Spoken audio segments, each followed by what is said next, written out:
예수 행전 세 번째 말씀을 드립니다. 예수님의 생애는 이렇게 펼쳐졌다라고 봅니다.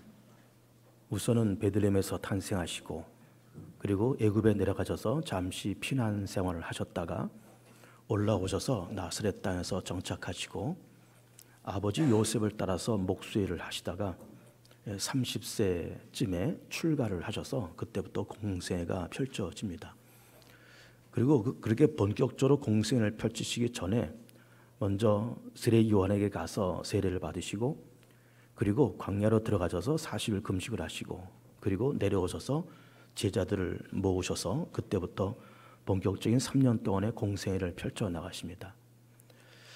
그 공생애 가운데 있었던 일이 대략 한 7가지가 있다 이렇게 보는 것이고 그 7가지 말씀이 뭔가 하면은 우선은 말씀 사역, 예언 사역, 병자를 고치는 치유 사역, 귀신 내쫓는 축사 사역, 또 가난한 자를 먹이는 공개 사역, 제자들을 양육하고 훈련하는 양육과 훈련 사역, 그리고 마지막에 십자가에서 죽으심과 부활 사역, 이렇게 7가지 사역으로 그렇게 나열을 해 봅니다.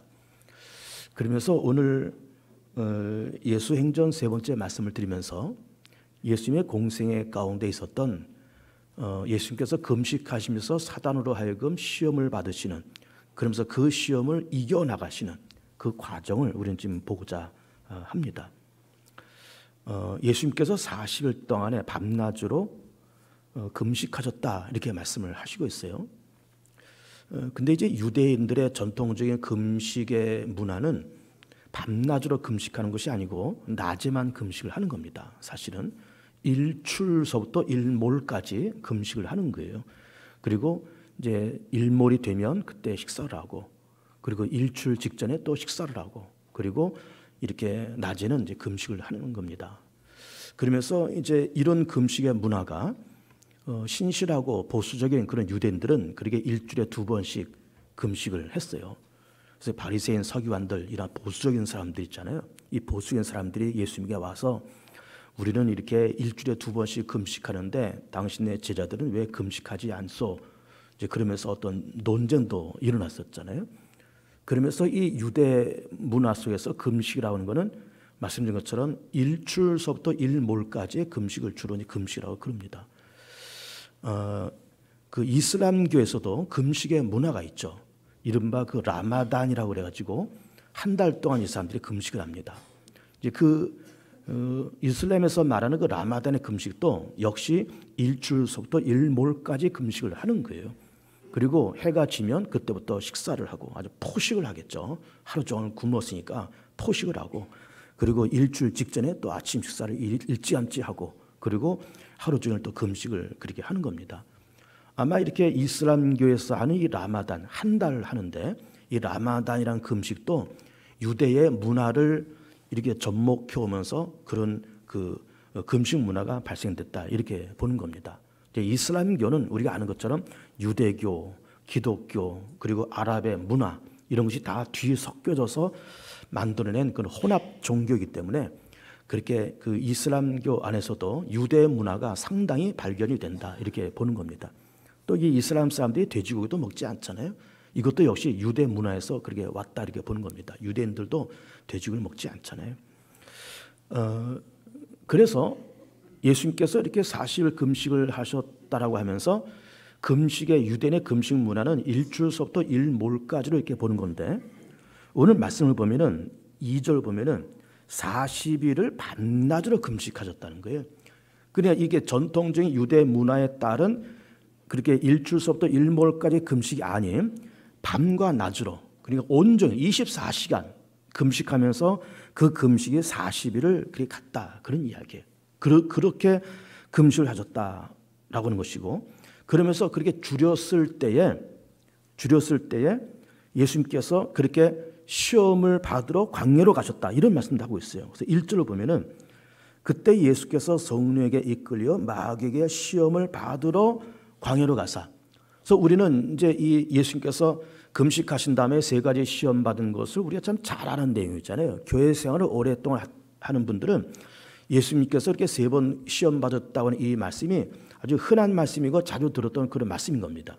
그런데 우리는 그 말씀 보면서 금식을 한 이후에 예수님께서 시험을 받으셨다 이렇게 생각되는데 성경에서는 그렇게 말씀하지 않고 금식 이전에 아예 시험을 받을 작정을 하시고 광야로 들어가시고 시험 받을 작정을 하시고 금식을 시작을 하셨다는 거예요. 그럼 이게 무슨 말일까? 시험을 받으러라는 말이 무슨 말일까? 이런 거잖아요.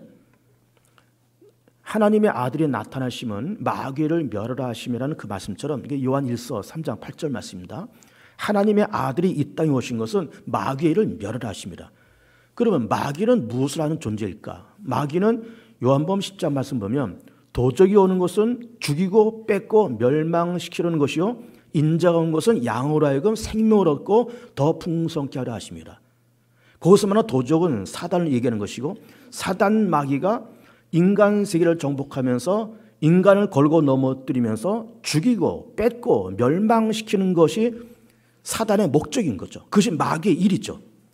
그런데 예수님께서 그 마귀의 일을 멸하시려고 이 땅에 오시면서 그러면서 여기 말씀 보시면 시험을 받으러 광야에 들어가셨다는 그 말은 마귀의 일을 멸하려고 그렇게 가신 것이고 마귀에게 도전장을 내미시려고 이렇게 가셨던 거예요. 그러니까 금식하시다가 어쩌다 보니까는 시험을 받으신 것이 아니라 아예 초장서부터 사단에게 도전장을 딱 내걸고 금식하시면서 사단을 3번에 걸쳐서 무찌르고 계셨던 겁니다. 자, 그런데 이제 시험을 받으셨다라고 하는 이 말씀 보면서 시험이라고 하는 걸 보면서 우리는 하나님도 시험할 수 있고 마귀도 시험할 수 있다라고 이 두 가지를 우선 우리가 점검을 하고 넘어가야 되겠습니다. 우리가 이 말은 굉장히 중요한 얘기입니다. 마귀도 우리 인간을 시험할 수 있고 그리고 하나님도 인간을 시험할 수가 있습니다.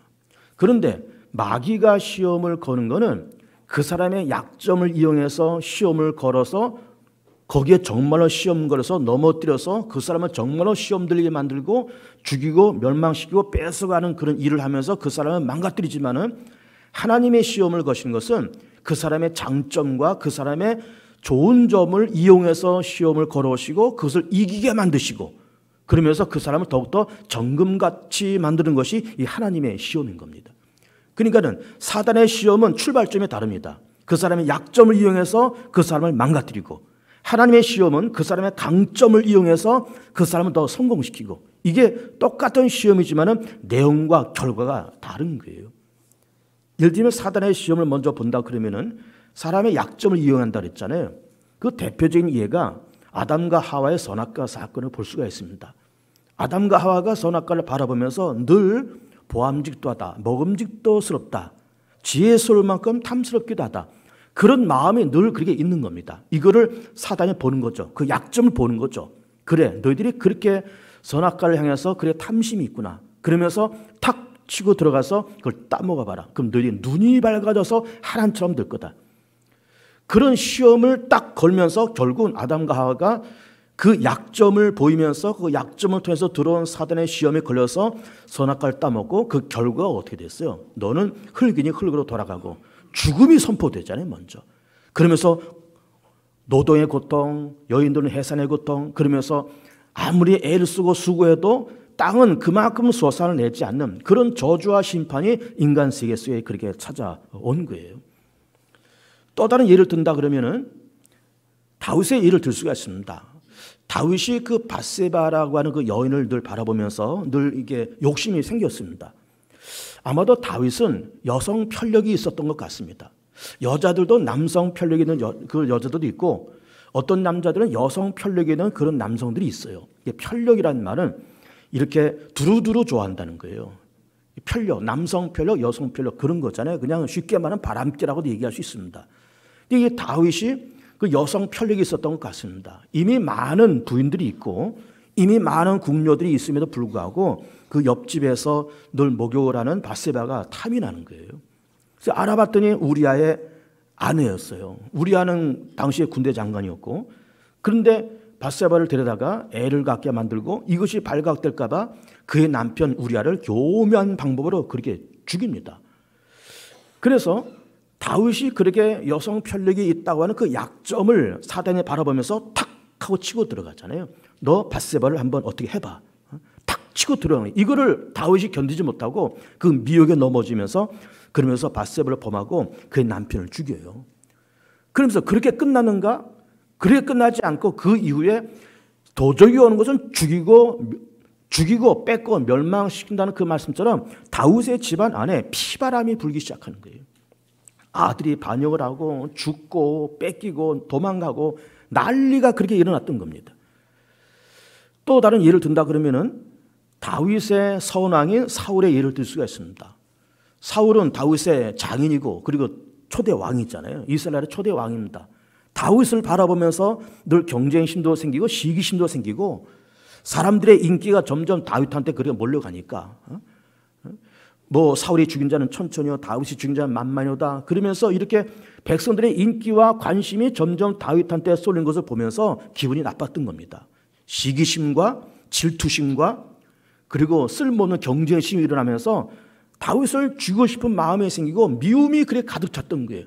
그 마음을 누가 보는 거예요? 사단이 보는 겁니다. 탁 하고 들어가서 너 다윗을 죽여봐 이렇게 됐던 거죠. 그러면 정말 죽이려고 그랬던 거예요. 악기를 연주하는 다윗을 향해서 창을 집어던지잖아요. 그 다윗이 피해갑니다. 그래서 결국은 사울의 일생 동안에 다윗을 미워하고 다윗을 죽이려고 하는 마음이 끝나지 않는 거예요. 그런데 결국 그 뜻을 이루지 못하죠. 그런데 결국은 그렇게 하다가 결국은 사울은 나중에 자결하면서 인생을 끝냅니다. 다 그 빈틈이 있는 거예요.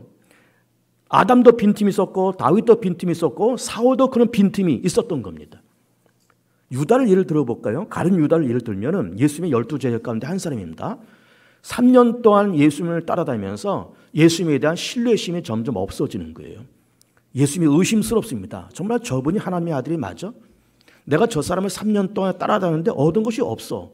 의심이 생기고 예수님에 대해서 갈등이 생기는 그 틈을 사단이 탁 치고 들어가면서 예수 팔려는 생각을 집어넣는 거예요. 그래서 결국은 예수님은 은사 30년에 팔고 마지막에는 자기는 자결해서 인생을 끝냅니다. 그러니까 사단은 그 사람의 약점과 빈틈을 이용해서 치고 들어가서 그런 일을 하게끔 만들고 결국 그 마지막에는 그 사람을 망가뜨리는 거예요. 아담과 하와 망가뜨리잖아요. 다윗의 그 집안 안에 피바람이 불고 결국은 사울도 자결하고 유다도 자결하면서 인생이 그렇게 끝났던 겁니다.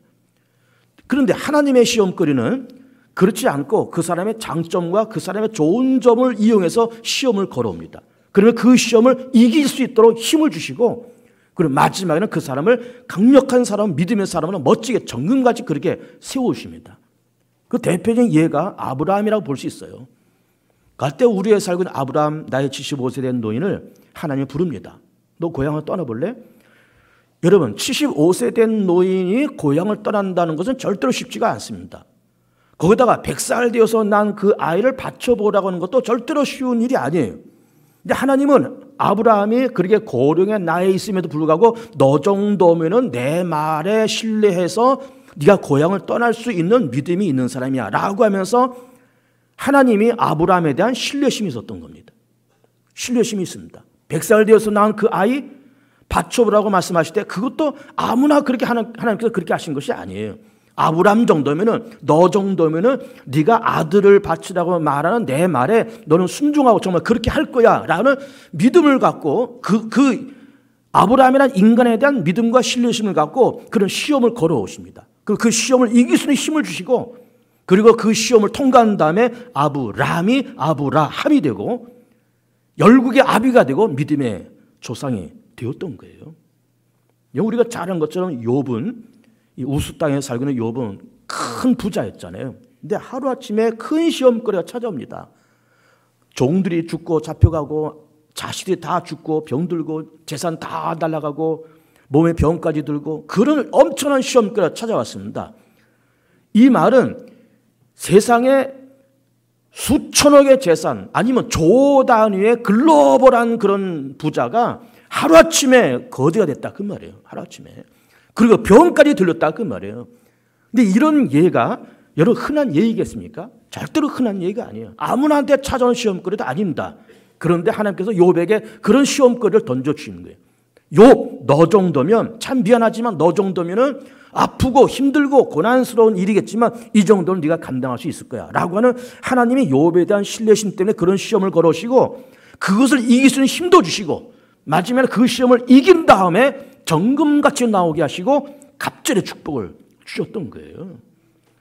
그러니까는 예수님께서 사단에게 시험을 받으셨다는 이 말씀을 우리가 놓고 보면서 사단은 그 사람의 약점과 결점을 이용해서 치고 들어가서 시험 들게 만들면서 그 사람을 넘어뜨려서 망가뜨리고 그야말로 죽이고 뺏고 멸망시키고, 하나님도 똑같이 시험을 걸어오시지만은 그 사람의 장점과 좋은 점을 이용해서 시험을 걸어오시고 시험을 이길 수 있는 힘을 주시고 그 시험을 통과하게 하신 다음에 정금까지 사용하시면서 갑절의 축복을 주시고자 하는 것이 하나님의 시험인 겁니다.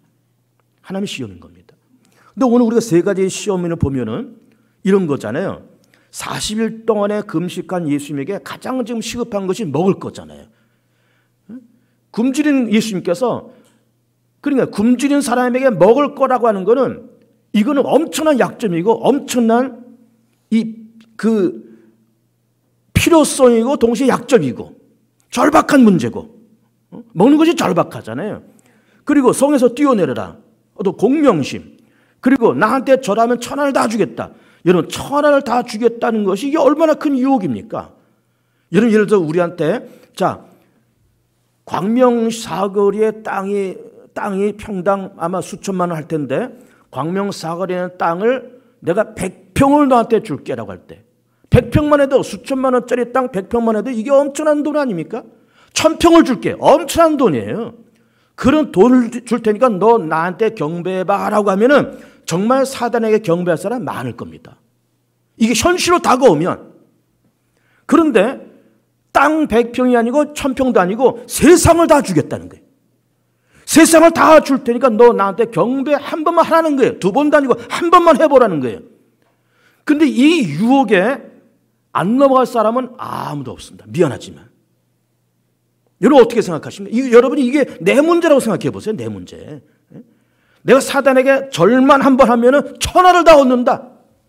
땅 100평이 아니고 200평이 아니라 천하를 다 얻는다. 라고 하면은 이 미혹을 떨쳐버릴 사람 아무도 없습니다. 굉장히 유혹거리예요. 굶주린 사람에게 먹을 것, 뛰어내리는데 천사 딱 받아준다고 하는 것, 한 번만 절하면 천하를 얻는다고 하는 것, 굉장한 미혹거리입니다. 그런데 그런 미혹거리를 사단이 던지고 이걸 예수님께서 말씀을 다 물쳐 이기십니다. 자, 첫 번째 시험거리 한번 얘기를 해볼게요. 40일 동안 밤낮으로 주셨다는 거예요. 먹을 게 시급하잖아요. 근데 사단이 찾아와서 네가 하나님의 아들이냐? 하나님의 아들이 아니냐 이만. 너 하나님의 아들이지. 그러면은 이 돌을 떡으로 만들어 봐.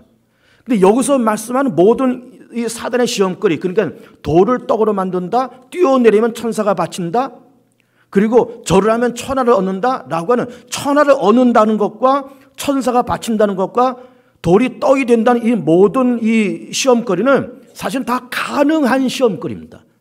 다 가능한 거예요. 아니, 전능하신 하나님께서 돌을 떡으로 못 만들겠습니까?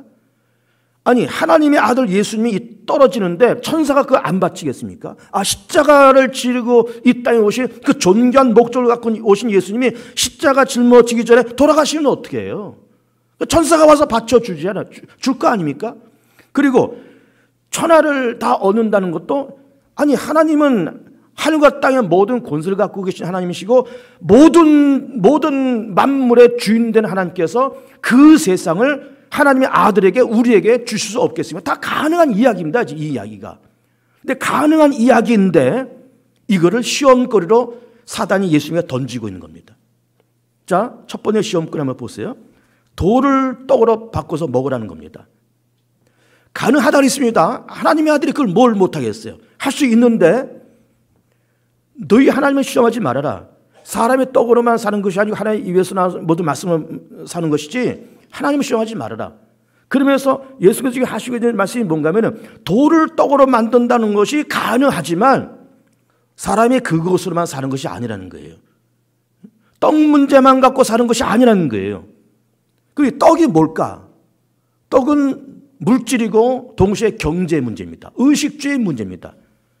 여러분, 사실 우리가 흔히 세상 사람들하고 얘기할 때 이런 말 합니다. 다 먹으려고 하는 거야. 다 먹자고 하는 일이야. 그런다고요? 다 먹자고 하는 일이래요. 근데 그 말이 사실 맞긴 맞습니다. 참 험하게 들리고 허접하게 들리지만 먹자고 하는 일이라고 하는 그 말은 다 맞는 말이에요. 다 먹고 살려고 직장 잡고 돈 벌고 그래서 아이들 기르고 다 그런 것 아닙니까? 먹고 살려고 시장판에 나가서 좌판 벌려서 다 물건 팔고 먹고 살려고 이른 아침에 일어나서 직장 다니고 다 그런 것 아닙니까? 다 먹자고 하는 일이다라는 그 세상살 말이 틀리는 말이 아니에요. 다 먹자고 하는 일이에요. 국가도요 다 먹자고 하는 일은 많습니다. 경제 발전, 올해는 경제 발전 몇 퍼센트를 한다. 경제 성장 몇 퍼센트 한다. 다 이렇게 연초에는 그 목표를 설정하잖아요. 올해는 뭐 3%, 뭐 내년은 뭐 4%. 뭐 우리나라 경제가 잘 될 때는 두 자릿수 성장을 했습니다. 1년에 12%, 13% 성장을 했어요. 그러다가 7, 8% 성장하고 요즘에는 2%를 왔다 갔다 합니다. 어쨌든 나라도 먹고 사는 문제에 전전긍긍을 하는 거예요. 경제 문제에 전전긍긍하고 우리도 역시 똑같습니다. 그런데 중요한 것이 뭔가 하면은 예수님께서 사람이 떡으로만 살 것이 아니다라는 그 말은 사람이 먹자고 다 하는 일이지만 그게 다가 아니라는 거예요. 의식주가 현실적인 문제이지만 그게 다가 아니라는 거예요. 먹고 사는 것이 시급한 거지만 그게 다가 아니라는 거예요. 그게 다가 아니라는 거예요. 그게 다가 아니라는 거예요. 여러분 보세요. 이런 사람들을 가끔 볼 수가 있어요. 그래도 교회 다니는 우리들은 그나마 나은데 믿음이 없는 불신자들이 이 세상 살아가는 모습 보면 일단 돈도 벌었습니다. 떳떳한 직장과 떳떳한 자기 사업장도 있습니다. 집도 한 4, 50평대 널찍한 집에서 삽니다. 자동차도 2대, 석 대 움직이면서 어려움 없이 잘 살아갑니다. 아이들 2, 3 막 다들 성장해서 대학 들어가고 군대 갔다 와서 뭐 취직도 하고 다 시집장가 가서 손주 보고 다 그렇게 잘 삽니다. 그런데 그는 어떤 사회적인 위치와 경제적인 문제와 그야말로 먹고 사는 문제, 의식주 문제는 아무 문제가 없는 것 같은데 우울증이 있고 자살 충동을 느끼고 열등감이 있고 그리고 대인 공포증이 있고 사는 재미와 맛을 못 느끼고 그렇게 사는 사람들 수다하게 많습니다. 그러면서 어떤 문화생활을 하려고 발버둥 치면서 문화거실 가서 이렇게 뭐 만들고 동아리에 들어가서 뭐 어울리고 같이 밥 먹으러 다니고 어디 놀러 다니고 다 그러지만은 또 집에 돌아오면은 허전하고 우울증이 있고 왠지 혼자인 것만 같고 그렇게 세상을 사는 사람들 많습니다. 참 많아요. 왜 그럴까요? 사람의 떡으로만 사는 것이 아니기 때문에 그렇습니다. 경제적인 문제만 갖고는 해결이 안 되는 그 무엇인가 우리 가운데 있습니다. 짐승들은 경제적인 문제만 해결하면 잘 삽니다. 짐승들은. 돼지 먹을 것 주면 잘 커요. 개, 돼지, 개 무슨 이런 반려견들 먹을 것 주면 잘 큽니다. 그러나 사람은 먹을 것만 갖고는 못 삽니다. 왜? 우리 사람은 하나님의 형상이 있고 우리는 하나님과의 만남이 없으면은 절대로 삶의 만족과 기쁨과 소망을 못 누리는 존재입니다. 못 누리는 존재예요. 짐승들은 먹을 것만 해결하면 됩니다. 먹고 자고 그것만 하면 걔네들은 되지만 우리 인간은 먹고 자고 하면서 해결되지 않습니다. 떡으로만이 안 된다니까요. 뭔가 또 필요하다니까요. 그 뭔가 필요하다는 것이 뭘까? 그것이 바로 믿음과 소망과 사랑이에요. 믿음과 소망과 사랑입니다. 내가 전능하신 하나님을 내가 믿고 나를 만드시고 세상을 창조하신 하나님을 내가 알고 믿고 나를 위해서 십자가 죽으시고 부활하신 그리스도를 내가 알고 믿고 그러면서 내가 지금 이렇게 살고 있지만은 하나님께서 전능하신 하나님께서 영으로 성령으로 나와 지금 함께 계시고 내가 죽음을 넘어서 천국에 들어간다는 그 소망이 있고 사랑하면서 가족을 사랑하고 교회를 사랑하고 나라 민족을 사랑하고 없는 자를 긍휼히 여길 줄 알고 베풀 줄 알고 사랑할 줄 알고 그런 믿음과 소망과 사랑이 필요할 때 그 진정한 인간이지 인간은 떡으로만 사는 존재는 절대로 아닌 거예요. 절대로 아닌 겁니다. 그래서 예수님께서 돌을 떡으로 만든다는 것이 물론 가능해요. 그러나 그게 다가 아니라는 거예요. 경제적인 문제가 다가 아니라는 거예요. 인간은 믿음이 있어야 되고 하나님을 알아야 되고 믿어야 되고 알아야 되고 그리고 소망을 품어야 되고 사랑할 줄 알아야 그것이 인간이지 떡만 먹고 사는 것이 인간이 아니라는 거예요. 두 번째 시험은 사단이 예수님을 높은 곳에 이렇게 올라가게 하신 다음에 떨어져 봐라. 그러면 천사가 싹 받쳐줄 거다. 가능해요? 불가능해요? 가능하다니까요. 일단은 가능하다는 걸 우리가 전제를 깔아야 됩니다. 돌을 떡으로 만든 것이 가능하고 예수님 떨어졌을 때 천사가 싹 받쳐준 것이 가능합니다. 아니 하나님의 아들이 떨어지고 있는데 그 존귀한 몸이 다쳐서는 안 되잖아요. 그 천사가 가서 싹 받아주는 것이 가능한데 예수께서 뭐라고 말씀하신가 하면은 사단아 물러가라. 주 너의 하나님을 시험하지 말라 하면서 사단을 물치는 거예요. 주인 너의 하나님을 시험하지 말라. 이 맛이 뭘까? 자, 한번 우리나라 지금 제일 높은 빌딩이 아마 잠실에 있는 제2롯데월드가 제일 높은 빌딩이죠. 123층입니다. 그 빌딩이. 그리고 높이가 500m가 넘습니다. 여러분 100m도 긴 거리인데 500m가 이게 수직으로 섰으니 얼마나 높은 빌딩이에요. 근데 우리가 그 꼭대기에 올라가서 500m 넘는 그 꼭대기에 올라가서 한번 쫙 다이빙하면서 떨어져 볼래요? 그 천사가 와서 싹 받아줄까요? 싹 받아줄까요? 예? 태평양 바다에 한번 풍덩 돌을 짊어지고 풍덩 빠지면 천사가 와서 나를 싹 건져줄까요? 가능은 합니다, 여러분. 물론 가능은 하지만 믿음을 그렇게 허접하게 사용하는 것이 아니라는 거예요. 예수 믿는 것을 그렇게 허접하게 요술방망이처럼 예수를 믿지 말라는 거예요. 기적을 바라보고 내가 뛰어내리면 천사가 싹 받아주면 얼마나 어마어마한 기적일 겁니까? 내가 돌덩어리를 끌어안고 태평양 바다에 빠졌는데 천사가 나를 건졌다 그러면 이게 얼마나 기적적인 얘기예요. 야, 하나님이 살아계시고 저 사람 믿음 대단해. 야, 돌멩이를 끌어안고 빠졌는데 하나님이 건지는 엄청난 믿음의 사람인가 봐. 롯데월드에서 떨어졌는데 천사가 받쳐줬대. 저 얼마나 엄청난 믿음의 사람이야. 얼마나 하나님의 사랑을 받는 사람이야. 그러면서 예수 믿는 것을 그렇게 공명심을 가지고 장난삼아 예수를 믿지 말라는 거예요. 도깨비 방망이처럼 예수를 믿지 말라는 겁니다. 기적과 요행을 바라보면서 예수 믿지 말라는 거예요. 여러분, 우리는 성경을 봐도 우리가 세상을 살아가는 이 삶을 봐도 기적과 요행이 없는 건 아닙니다. 예를 들어서 어떤 사람이 암 말기 환자가 있었는데 병원에서도 다 포기하고 사형 선고받고 3개월밖에 못 산다. 근데 이 사람이 정말 어느 기도원에 들어가서 막 금식하면서 맑은 물 마시면서 하나님 살려달라고 날 살려주면 이렇게 하겠다고 막 열심히 하고 눈물 흘리면서 회개하고 기도해서 하나님께 정말 기적적으로 하나님의 손을 대서 고쳐줬다. 그런 기적을 체험했다. 그런 기적을 체험했으면 하나님의 살아계신 것이고 그렇게 내가 금식하면서 부르짖는데 응답하지 않고 아무런 그 사람이 죽었으면 하나님이 안 계신 걸까요? 안 계신 걸까요? 우리 아이들이 이른바 스카이 대학에 들어가면 하나님께서 살아계시고 지방대학 들어가면 하나님이 없는 걸까요? 내가 40일을 작정해서 기도하고 1년을 작정해서 기도해서 응답받으면 하나님의 살아계신 것이고 응답이 없으면 하나님이 없는 걸까요? 기적이 일어나면 하나님이 계시고 기적이 없으면 하나님이 안 계시는 걸까요? 여러분, 기적이 뭐예요? 암에 걸렸다가 말기 암 환자가 하나님께서 치유해서 낫는 것만이 기적일까요? 홍해바다가 열리는 것만이 기적일까요? 아닙니다, 여러분. 우리는 매일매일의 평범한 삶 자체가 기적이에요. 우리 이거를 빨리 알아야 됩니다. 매일매일 평범한 삶 그 자체가 기적이에요.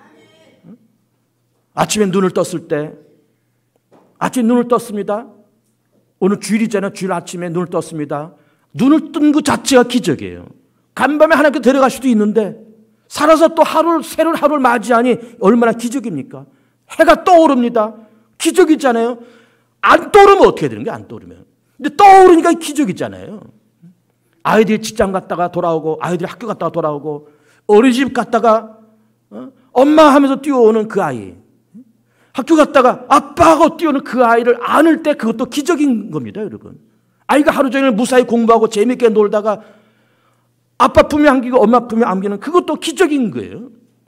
엄마가 저녁에 가정주부가 저녁에 식사를 준비하고 식구들이 도란도란 앉아서 먹고 마시고 행복하게 이야기를 나누는 그 현장도 기적의 현장인 겁니다.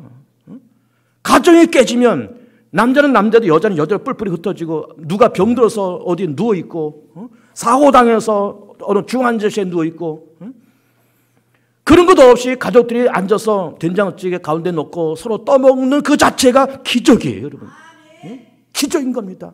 여러분 대부분 자동차를 운전하고 다니시잖아요. 뭐 맨날 자동차 사고 나서 뭐 몇 명이 다쳤다, 몇 명이 몇 명이 죽었다, 맨날 그런 뉴스도 있지만은 우린 그래도 수십 년 동안 자동차를 몰고 다니면서 뭐 약간의 무슨 접촉 사고는 한두 번 있었지만은 우리가 막 꼬라박고 뭐 때려박고 막 해가지고 뭐 그렇게 없이 이렇게 대가 없이 이렇게 수십 년을 운전하고 잘 살아오는 것도 기적인 거예요, 여러분. 우리가 오늘 이렇게 어려운 시대에 2019년도 3월 마지막 주일에 11시에 모여서 우리 성도들이 함께 마음을 묶어서 찬송하고 예배하고 설교하고 이 모임 자체도 이 기적인 겁니다. 기적인 거예요. 그 하나님이 무슨 뭐 암 환자를 낫게 하시고 뭐 홍해를 갈라야만 기적이고 그렇지 않습니다, 여러분. 예수를 그렇게 허접하게 믿는 것이 아니에요. 기적이 있으면 하나님 계시고 기적이 없으면 하나님 없는 것이 아닙니다. 요술방망이처럼 하나님 예수를 믿으면 안 돼요. 금나라 뚝딱 하면 금이 나오고 은나라 뚝딱 하면 은이 나오고 무슨 뭐 예수 믿는 것이 무슨 요술방망이입니까? 그게 아니에요. 기도 응답하면 하나님이 나 함께 하시고 응답하지 않으면 하나님이 나를 버리신 걸까요? 아니에요. 365일 24시간 밤이고 낮이고 추우나 더우나 비가 오나 눈이 오나 하나님은 언제나 우리와 함께 하십니다. 늘 우리 곁에 계십니다. 불꽃 같은 눈으로 지켜보고 계세요. 우리의 생각을 하시고 우리의 사상을 하시고 우리 입에 말을 하시고 앉고 일어서면 하시고 우리의 심령과 신장과 우리의 피부를 뚫고 쳐다보고 계시는 분이 하나님이세요. 아무 염려하지 마세요. 아무 염려하지 마세요. 그것이 하나님이신 겁니다. 기적이 하나님이지만은 기적 없는 곳에도 하나님 거기 계시고 기적 없는 그 자체도 역시 기적인 거예요. 내가 숨 쉬고 있는 것 자체도 기적입니다, 여러분. 숨 쉬는 이 자체도. 저는 먹을 것을 못 넘겨서 고생하는 분을 봤어요. 입에 먹을 것을 넣는데 수저로 밥을 한 숟갈 떠서 입에 넣는데 이게 식도가 움직이질 않아서 먹을 걸 넘길 수가 없는 거예요. 그 고생한 사람을 봤어요. 우리는 밥을 삼시세끼 얼마나 잘 먹습니까? 꿀떡꿀떡 잘 먹잖아요. 이게 밥이 목구멍으로 넘어가는 것도 이 기적이에요. 안 넘어가서 고생해서 호수 꼽아가지고 식사하는 사람들이 한둘입니까? 우린 매일매일 기적을 경험해요. 매일매일 기적을 경험합니다. 그래서 막 이렇게 뛰어내려서 천사 싹 받아준 거 불가능한 것은 아니지만 그런 것 가지고 하나님을 장난치지 말라 그 말이에요. 장난치지 마세요. 여러분 예수 믿는 것 가지고 장난을 치지 마세요. 뭐 기도 제목 하나 이렇게 적어놓고 이거 응답하면 내가 당신한테 뭘 드리고 이거 응답하면 내가 뭘 이렇게 할 거고 안 하면 안 되고 뭐 장난치듯이 그렇게 예수님을 갖고 놀지 마세요. 놀지 마세요. 응답하시는 응답하지 않는 하나님은 그 속에 함께 계시고 우리의 있어야 할 것 없어야 할 것 해결될 문제를 다 알고 계시고 내 시간표대로 하나님께서 만들어 가신 것이 아니라 하나님의 시간표대로 우리를 만들어 가십니다. 내 시간표대로 만들어 가시는 것이 아니에요. 그러니까 우리는 기적이 없다, 하나님께서 응답하지 않는다, 하나님이 없다라고 말을 하는 까닭은 모든 나의 삶의 프로그램이 내 시간표대로만 돼야만 된다고 하는 우리의 착각 때문에 그렇습니다. 근데 우리의 시간표는 우리에게 달리는 것이 아니고 하나님께 달려 있어요. 하나님의 시간표에 따라서 가는 거지 내 시간표에 따라 가는 것이 아니에요. 그렇잖아요.